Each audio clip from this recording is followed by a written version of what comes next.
The first time I met TM was when I was a student in Manipal. I was doing my MA, and he had come as an artist in residence, and he was doing a performance. And I remember I was part of the airport entourage. Me and someone else had gone to Mangalore to bring him and his band all the way to Manipal.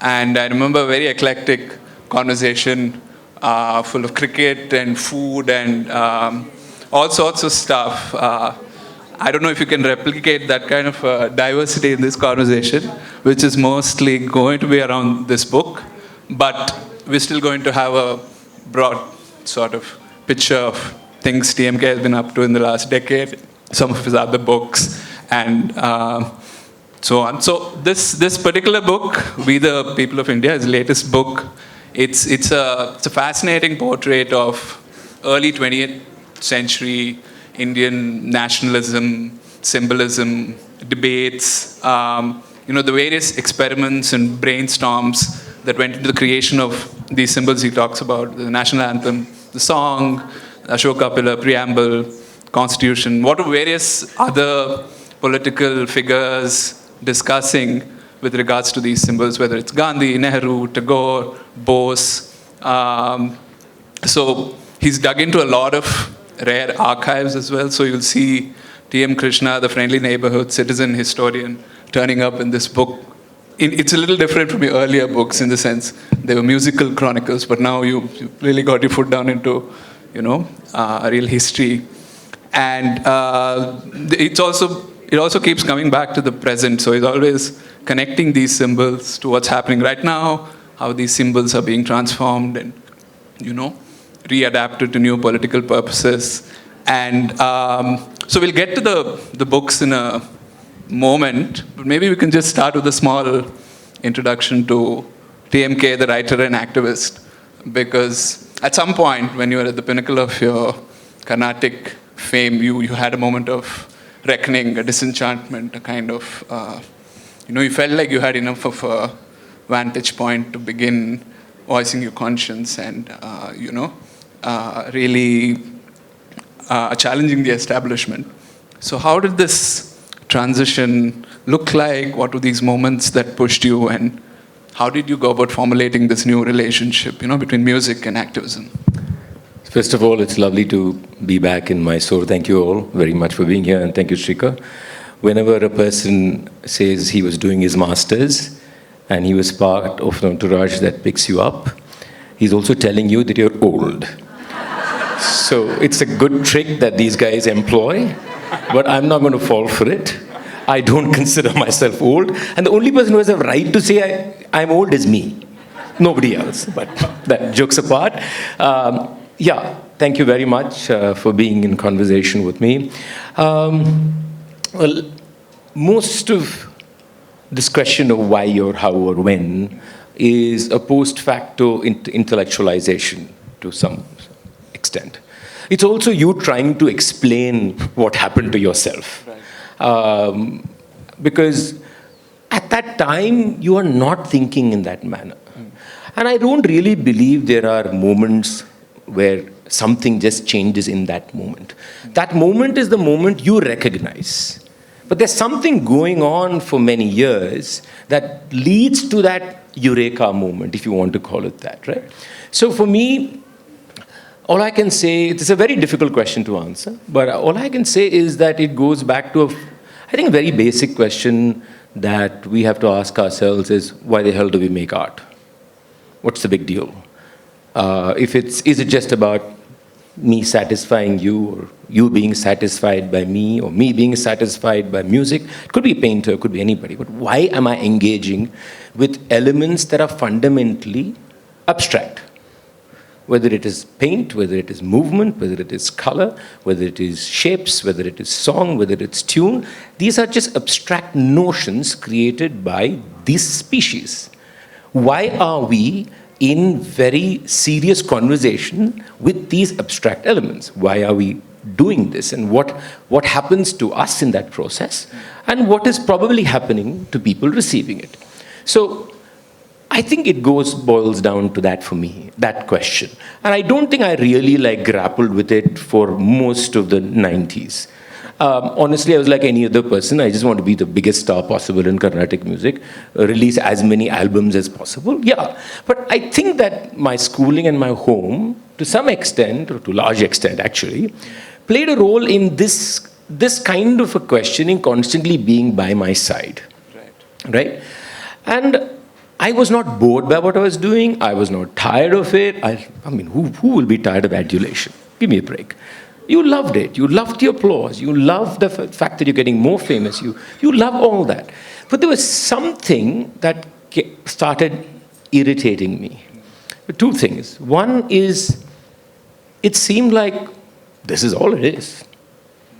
I mean, what would be the next step? Okay, I can skill myself better. I can learn more intricate things. I can be more vocal in what I do. Maybe I can do things I couldn't do before. That's what we call skilling. And you keep skilling yourself with maybe in Carnatic music, new ragas, new complicated things, blah, blah, blah, blah. You can go on. But these are all top layer stuff. Like you reach the top of your skill set. Everything is just an add-on which is easy. So my point was like, that can't be it for the next 40 years of my life. The other thing was an odd thing. Slightly more difficult to explain. As a musician who's learning, as a student of music, the one thing that you're always taught, without being told, is to be in complete control and command of everything. Like on stage, I have to be in control of every element of music making. And we as a team are in control and exchanging in a way that control. We pass the baton between ourselves, but it is still control. And this control is of the music. It's also control of you. We control you, whether you like it or not, we do.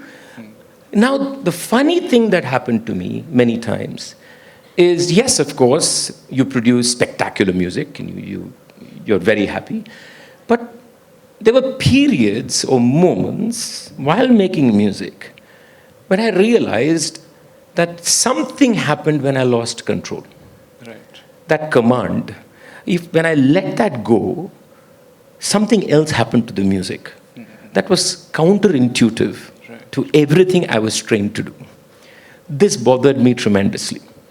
And that was not moment of applause. That was not moment of pleasure. But was it also about seeking out new audiences? No, it was nothing. In fact, you guys are irrelevant. Right. Yeah, you are irrelevant. Because at that moment, I'm not pleasing you, I'm not pleasing myself. But I'm just in wonderment. That's the word I always use. I'm in wonderment of something. Now, the battle of these two kind of ideas was in me, and that's when I said, okay, I need to figure what the hell I'm doing. And I started reading, researching, blah, blah, blah, blah, blah. And then as you do that, these questions of why you make art become far more serious. Not that you want an answer for it, but that the fact that you don't have an answer is the best part. And then I felt that then that's when maybe the writer in me, the activist in me kind of emerged. And then the platform's much larger. It's not about one form. It's not about one little bubble. It's about larger life and larger society that you live in. And I guess that's how things expanded. And I wouldn't have dreamt that that would be the trajectory of my life. No way. Right. So you... Coming to a book, that's also traced a sort of meandering trajectory. You say you started out writing about Jana Gana Mana because you were singing the full 6 stanzas and then you became fascinated by the history of... Yeah. So, I mean, most of you, I'm sure, will know Jana Gana Mana was written by Tagore as a protest song. So, sometime 1912 or 13, George V is coming to visit India and... Tagore is asked to write a song in his honor, and he's like, nonsense, I'm going to write Jana Gana Mana instead. And, but most interestingly, you write about Jana Gana Mana always keeping Vande Mataram as a sort of alter ego to, and Vande Mataram, of course, also has full 6 stanzas, all of which became mandatory in January 26. Which was very close to the release of your book, I think. I think they timed it well. So both of these songs have a very interesting and complicated history, Vande Mataram in particular.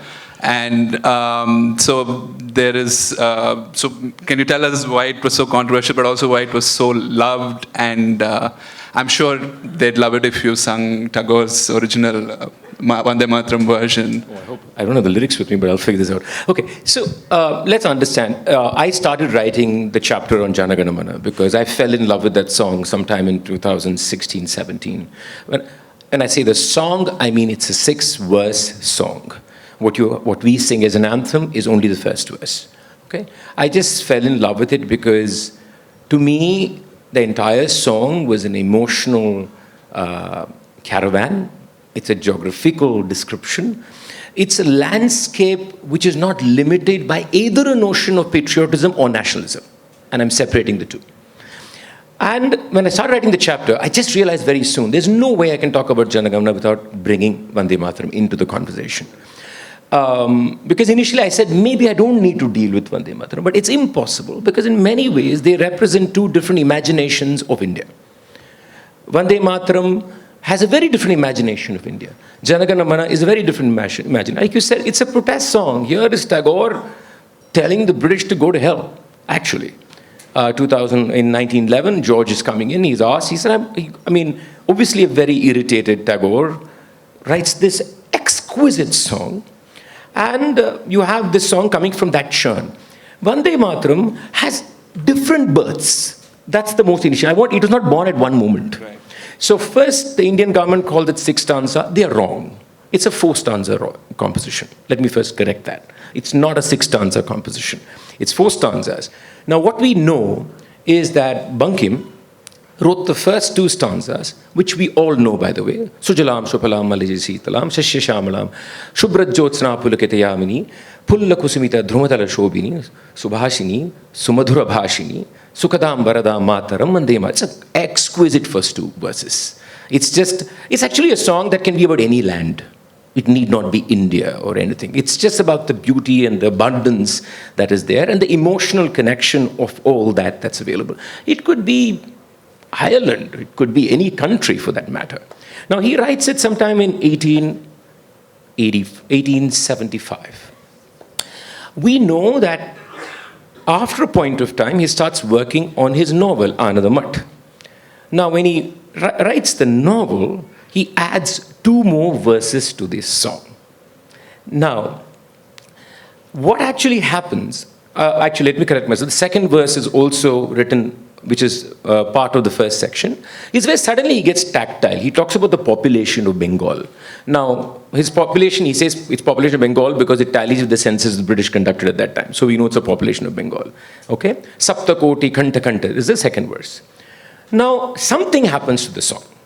From being a generic description of a land, it starts transforming into be a specific deity-specific, Durga-specific description of something that's more very clearly a religious chorus. Ananda Math, let's just accept it, is a problematic text. There's no other way to describe it. Please go read it.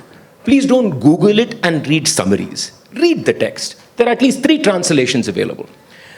Ananda Math is a political novel, but it's also a religious novel.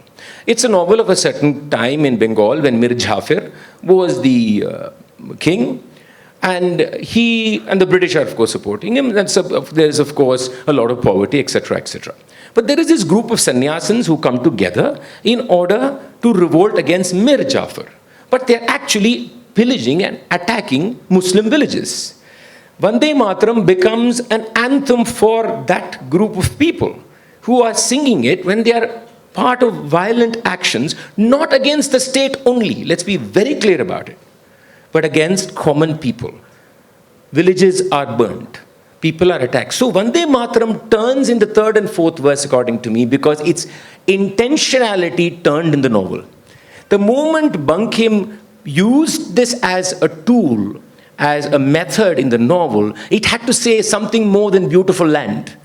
And then it was hyper-nationalism of a kind.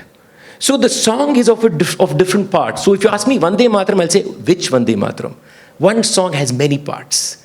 Now the same song, so you have 2 births of this song. There is a 3rd birth for this song, when suddenly it becomes part of national movement in 1905. 1905, when Bengal is partitioned, this becomes a rallying ground for people to come together. But even then, there is tension of this song being sung between the Hindu and the Muslim communities in Bengal. So the song, within its underpinnings, has a certain Islamophobic nature, which we cannot run away from. It is important that we deal with it and talk about it. And you have Jana Gana Mana on this side. I don't need to explain the song, but any of you who know the whole verse, to me the second verse is the most magical verse. I sing it almost every time we discuss this book.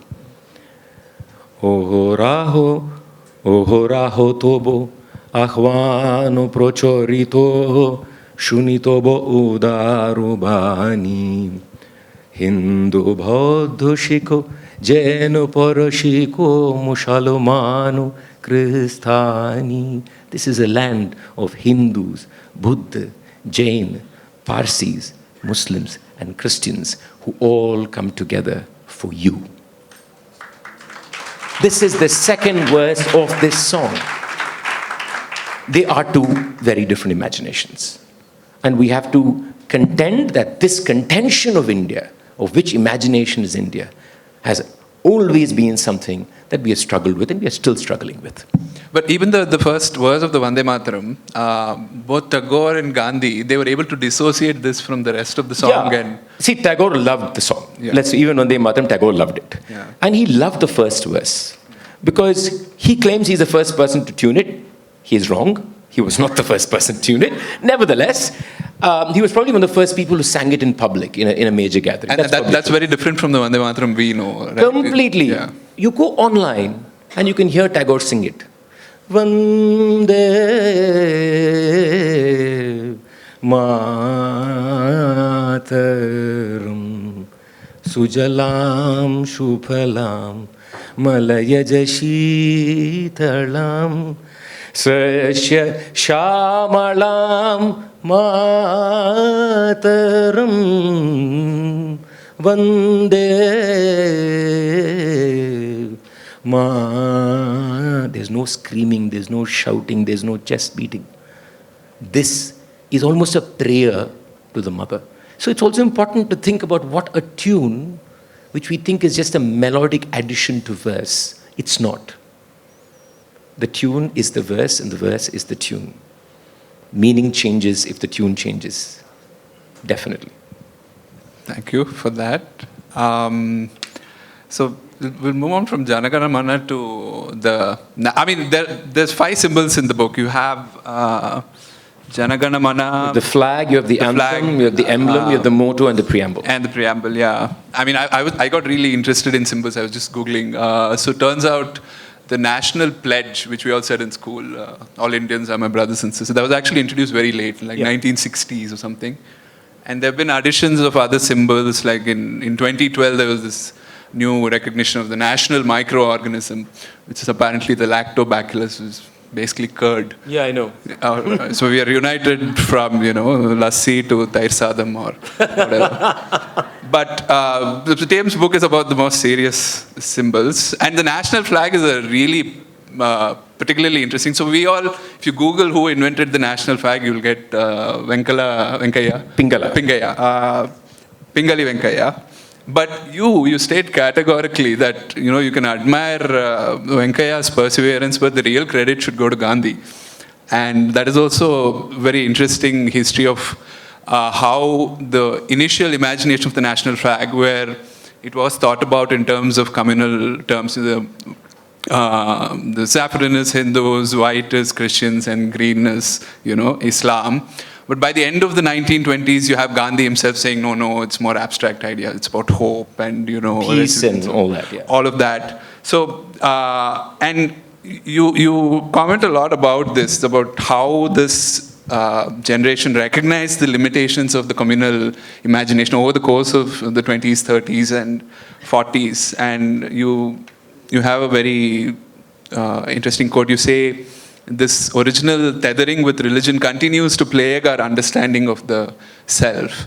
And you point out that by the time the Constitution was being written, in the preamble, they were very conscious to use neither the word God nor the word secular in the constitution because it was already, covered in the. So, can you talk us about these times, these debates and such passionate debates that all these. I'm going to try and be as brief as possible because there's a complex thread, multiple threads of things happening. But I want to start by one fundamental thing. We've always struggled, I think, to understand this notion of us, Indians, right? And I think that's a struggle that we've always had. And religion has been something that we've always gone back to as a way to describe ourselves. So how does one describe an Indian? I mean, the entire frame of the sentence is abstract. The idea of the Indian is abstract. It's what you construct that makes you an Indian. You could construct different things, like I said. You could tomorrow say you're Indian only if you're Hindu.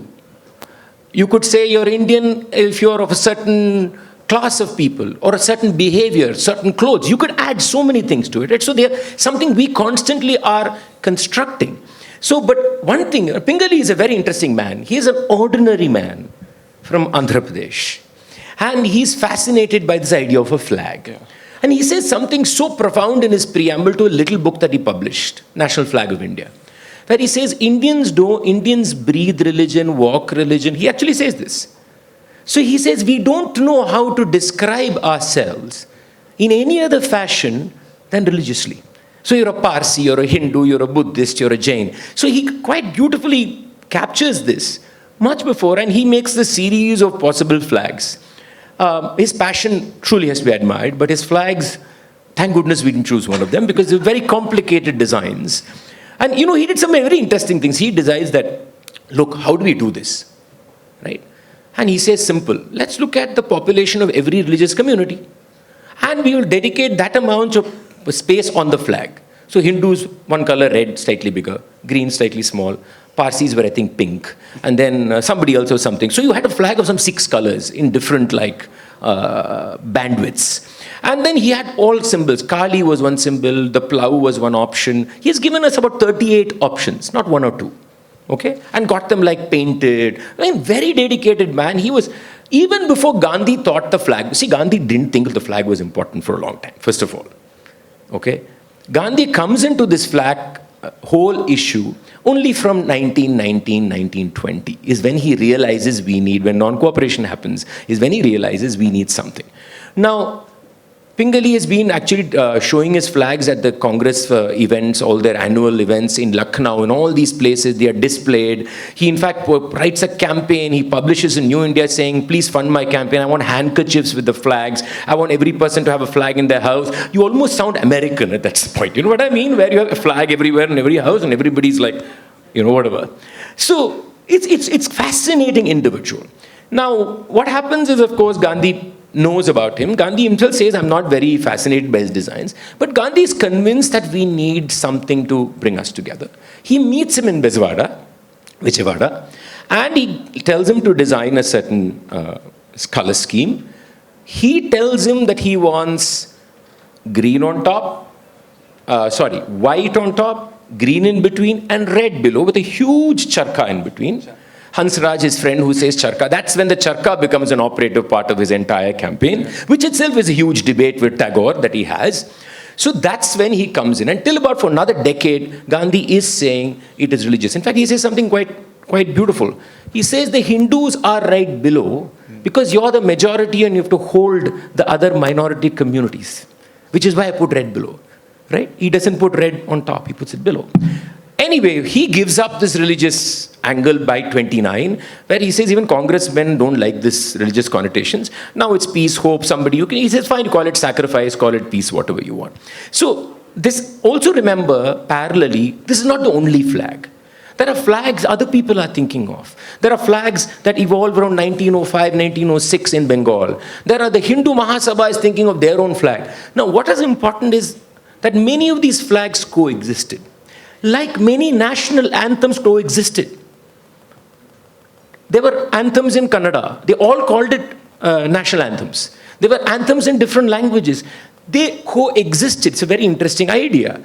Okay, they were coexisted. They probably contested each other, but they still were able to survive each other. You have a lady called Kama who then unveils a flag in Stuttgart in 1906 or something like that. So ideas of colors, of designs, of song, of tunes are floating all around. And for me, the most fascinating part is that they were able to talk to each other, even disagree with each other, but they could coexist, right?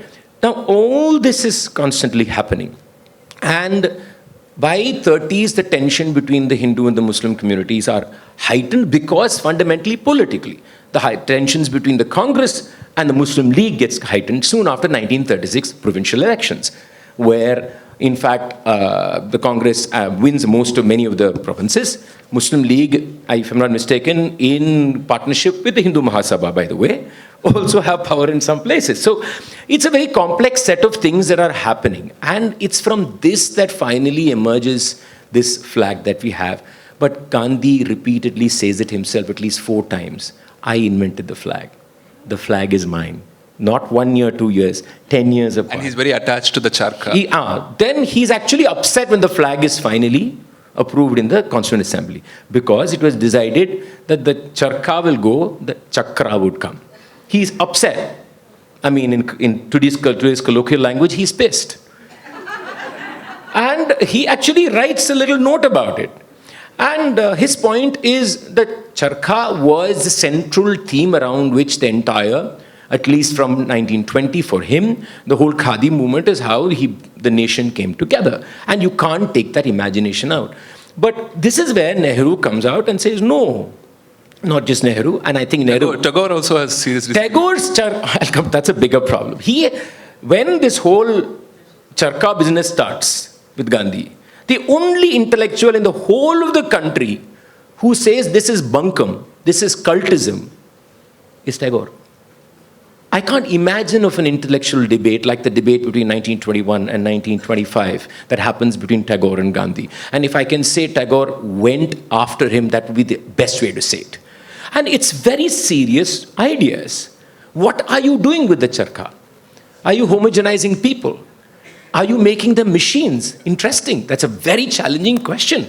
He says, when you're making everybody do this, he says that freedom and rights come from creativity, which is education. A person should be able to paint and do it. Everybody need not be on the streets. He says, don't bring students out of schools and colleges.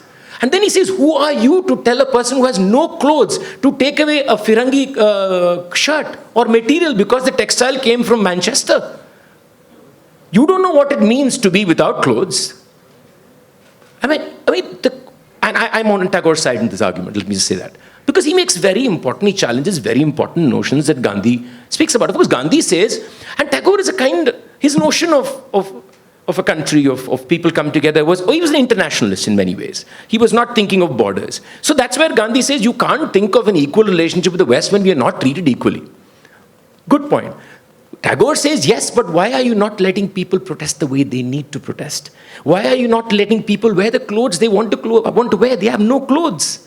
You're telling burn clothes. Whose clothes are you burning? Who are you to burn those clothes? So he says, you may be very intellectual and understand why you're doing this charkha, but everybody else is doing it because they're following a cult, because they're following you.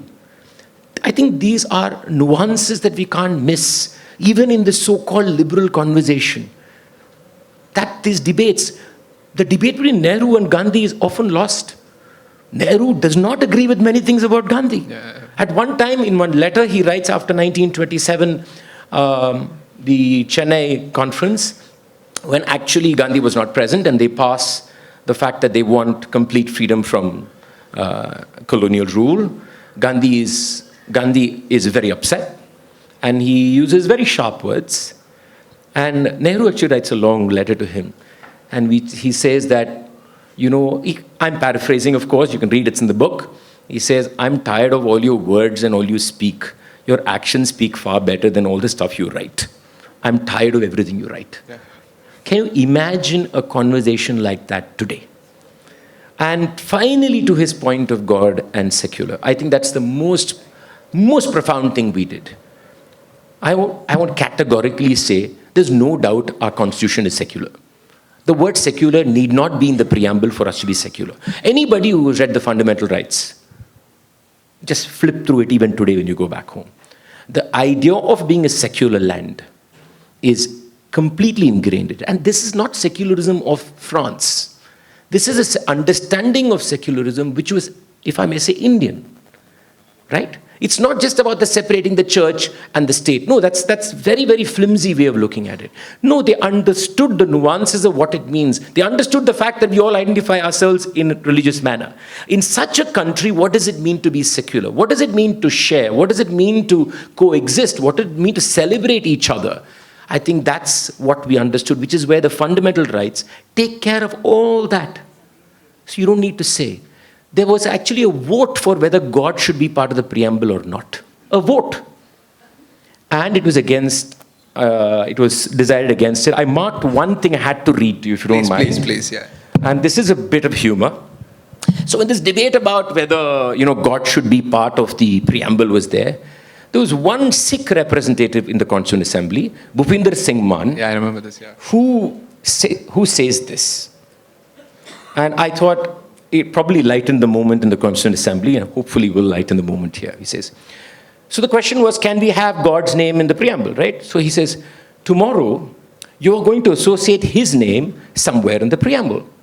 I'm doubtful whether God will at all like this. It may be a clever piece of constitution for you, but still he may not like this constitution. He may not like to be associated with this constitution. He may be a communist God. Or he may have strong socialist inclinations. I would ask the members and Dr. Ambedkar, suppose without ascertaining his wishes, you incorporate his name, what would happen to the constitution if tomorrow he, in his wisdom, would withdraw his consent and would refuse to be associated with this constitution at all? Then I would request you, before you incorporate his name in various ways and associate him with your constitution, to ascertain his wishes. In case Dr. Ambedkar has no access to God, then I request you, sir, to use your good offices to ascertain his wishes and let the House know that he is a willing party to this affair. After all, oath-taking means two parties, the person who swears and the person by whom you swear.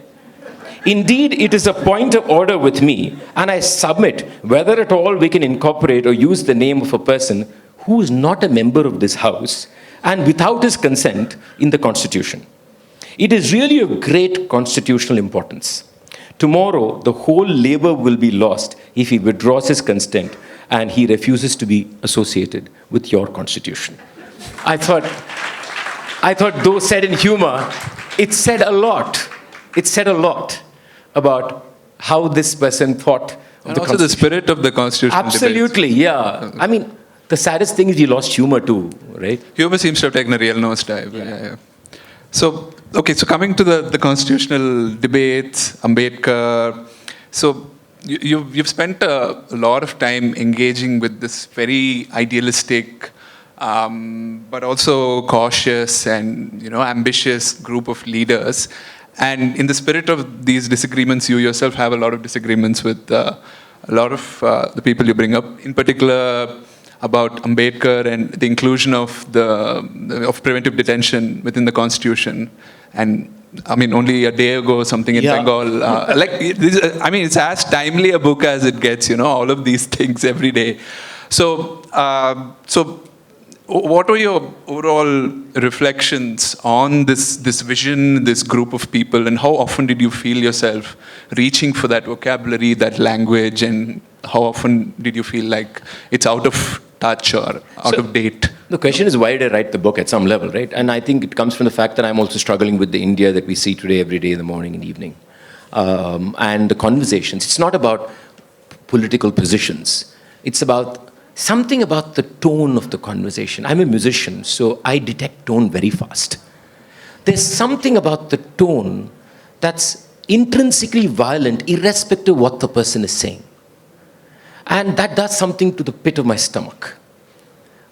A human being need not be killed for you to sense violence. In fact, when you know people are getting killed, that means violence has reached a point of no return. We have to recognize our violence, if I may include myself in it, before we pick up the gun or the axe. And both are happening today. So I am not a symbols person. I mean, in a way, I'm not a person looking for any one symbol, right? I mean, I seem to be challenging every symbol anyway. But I was also looking to see where did this come from? How do these people think of these things? Are they things that brought them together? And I think fascinating thing for me was there was no one linear line. They argued and disagreed with each other. And they had this utopian notion. You could say, why utopian notion? Think practically. No, any person who has imagination will tell you that you push your imagination. You can't start with a negotiation. You don't start with saying this is only possible. You start by saying what is the most beautiful possibility. And as you work towards it, you come to different kinds of reconciliations. And I think that's what these people thought. They thought of the best possibilities of this land.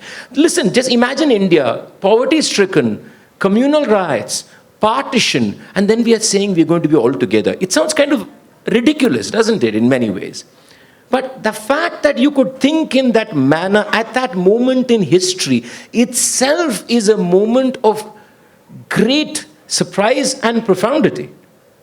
Because I can't think of myself thinking that way when I see violence and communal violence around me. But there were also faux pas because of that. In my opinion, faux pas. I think the whole tension of partition was one of the burdens that got into our constitution making. So while we can say from Article 14 to Article 21, which is the basis of freedoms and liberties that we enjoy, there were things that crept in that were problematic. Preventive detention is one. Yeah. And as you know, Bengal government just 2 days ago has basically said that basically I can be detained for a year with no cause. For all practical reasons. Because and if you see the wordings, it's something very vague. I'm disruptive or something like that. I don't know what exactly it is. You can check the... It doesn't matter. It doesn't matter. Basically, anybody can be thrown in.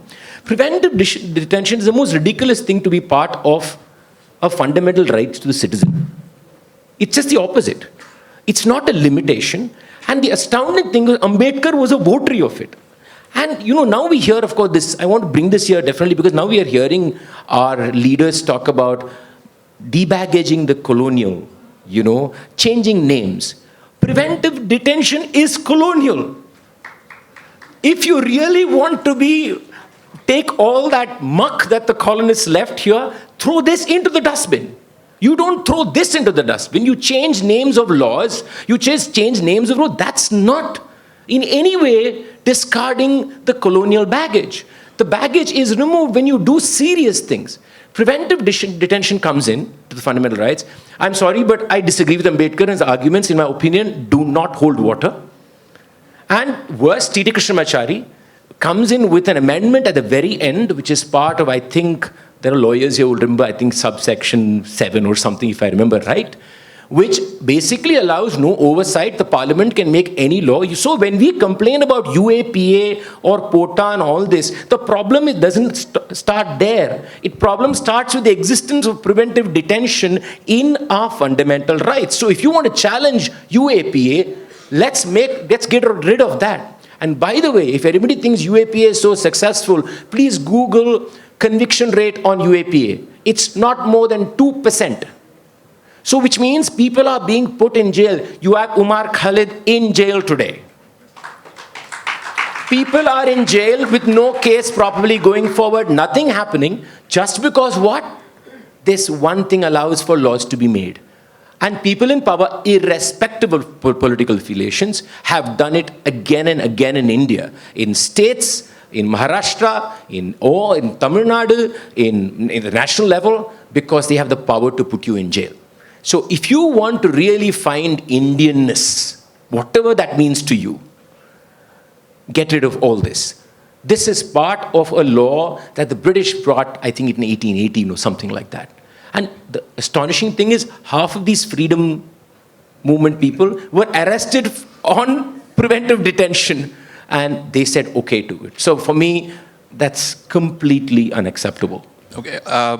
I have a somewhat provocative question for you, because we were talking about symbols and violence, and so in 2020 you performed at a synagogue wearing a yarmulke, and over the last 3 years you've been very vocal about the genocide in Gaza, I was just wondering, I mean, of course, we should always separate, religious symbols from nasty politics, but would you have dared do the symbolism over the last couple of years, or would you have been a little wary of it being seen as, openly wearing after 20, you mean? I don't understand. After 2023, over the last couple of years, after the Gaza genocide has been, you wouldn't have found it questionable symbolism? Would you have thought twice? To wear that? Yeah. Oh, that's what you're talking about. Okay, interesting. Yeah, I mean, that's a tough question to answer, actually. I think the problem is, the problem lies on different sides, let's be real. What do you see in that symbolism? Now, the problem is if you're going to, we are conflating the state of Israel. That's what I'm saying. I'm just trying to get I get what you're saying. I get what you're saying. And I'm sure if I wore it, if I go to the synagogue and sing today, I will wear it, if that's your answer. Okay. That's a brave answer. That's a very brave answer. I will wear it. Because for me, if you don't have that nuance, we are actually falling the trap that everybody else has laid. Because even those people who are supporting, so-called, they are not supporting Jews, boss.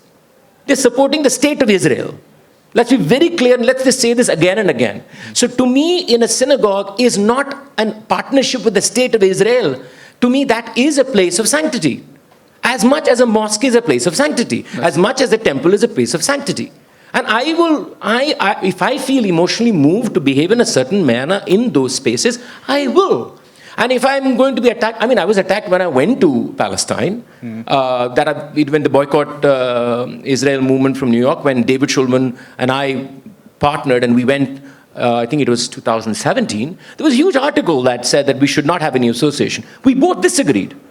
We said, fine, but I probably will not go now to that answer, because now it becomes a participation in the state. So there are many nuances to this. But there is a problem in this construction, because even when I worked in Jaffna, after the civil war, I was accused of being a partner of Rajapaksa. Oh yeah? Okay. Yeah. And the Dravida Kadagam then actually came to a concert of mine and had their symbols against me. Yeah. So how does the question, then let's ask the question. If I want people-to-people connection, culture and art, which is divided by two states, how does one make the connection and avoid the state? Is it possible? So now, if you use the state, how do you use the state? There is no right and wrong answer to this. There's no way to get away from the mess that you're going to be in if you do it. My point is, if I think the mess is worth it, I will sit in the mess. Right. And I will take the brick back. That's a lovely answer, yeah. I was also reading TM's second book with Sebastian and Sons, which is a history of mridangam makers. And I just had a quick question I wanted to ask you. So there's apparently two kinds of mridangams called the kuchi and the kappi mridangam. One of them has like blades of grass in between the skins. The other has small kind of granules. And this apparently was a game changer for the mridangam industry and completely changed how the mridangam is perceived and heard and all of that. And some kind of a weird gendered perception comes about. People are saying that those who play the Kuchi Mujangam are effeminate, they're not really talented, but if you play the Kappi Mujangam, you're like an absolute master.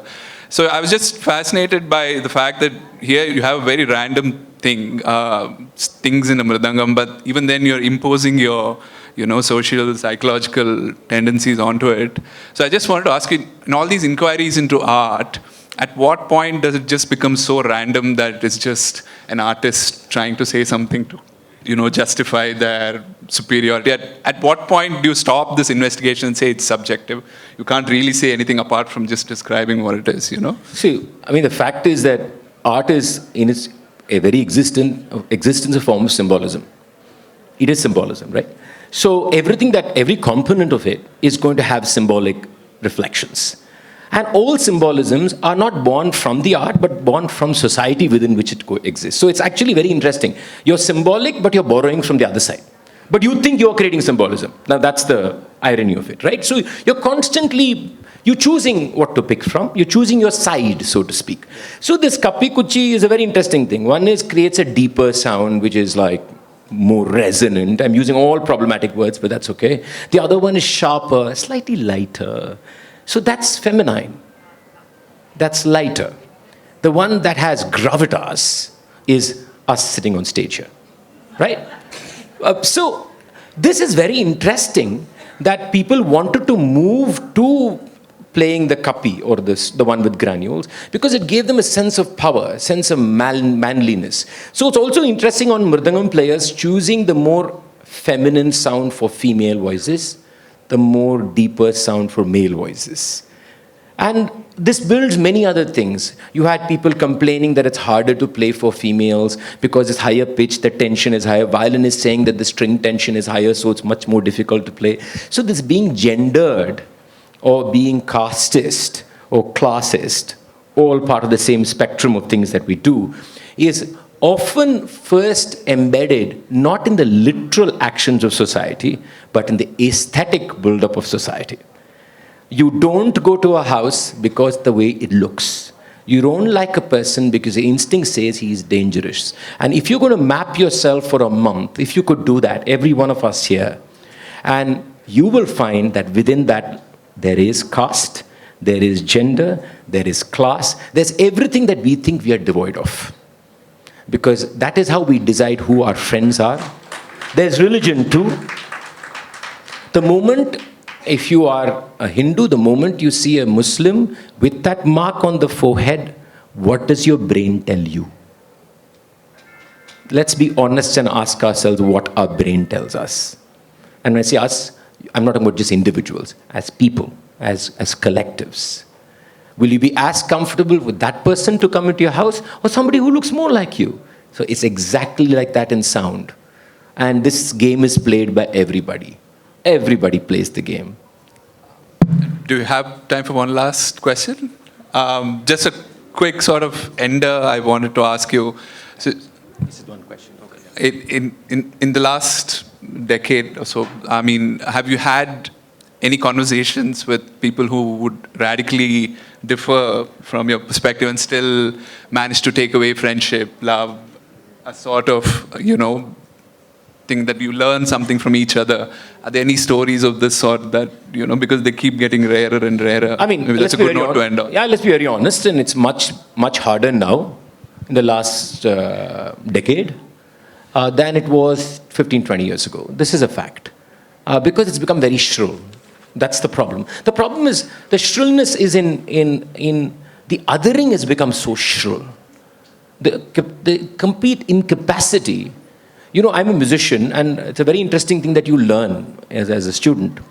Actually, if you ask any singer or any musician, what you are taught is not to sing or play, but you're taught to listen. The music is in the listening. The music is not in the singing. That skill set is easy. The toughest skill set, which I'm still struggling with, though being a musician for so many decades, is listening. And I think that we have lost it entirely today. And I'll confess that it's harder and harder. Right. But sometimes there is also hope. Because when you have there are friendships that I still hold, where we do have radically very different ideas, where there is hurt, it's personal, right. But somehow you transcend that, and you still listen to each other because you can still converse, right. Which means everything is not a personal offense, everything is not an attack, everything is not a stereotyping, but it's very hard to do. It is much harder now. And I think we should ask ourselves why. We should ask ourselves why. And I don't think we are doing that enough. And we are falling into this trap every day. Every time you see an Instagram reel or a YouTube cut edited video where, imagine people put this. I'm not going to mention the name, some religious guru. X demolishes somebody. How ridiculous is that? This person is supposed to be a spiritual person. Whatever that means. Demolishes something, 3-minute clip, and you like that person, wow, that person massacred. The words you're using. There's nothing spiritual about us today. There's nothing even religious about us today. We are just a bunch of violent people, parochial, who refuse to listen. And I include myself in that. Okay, that's a provocative but also perhaps wistful tone to end on. So thanks everyone for making it here. Thanks TMK for a fantastic conversation. His books are there. You can buy them and get them signed. And yeah, thank you.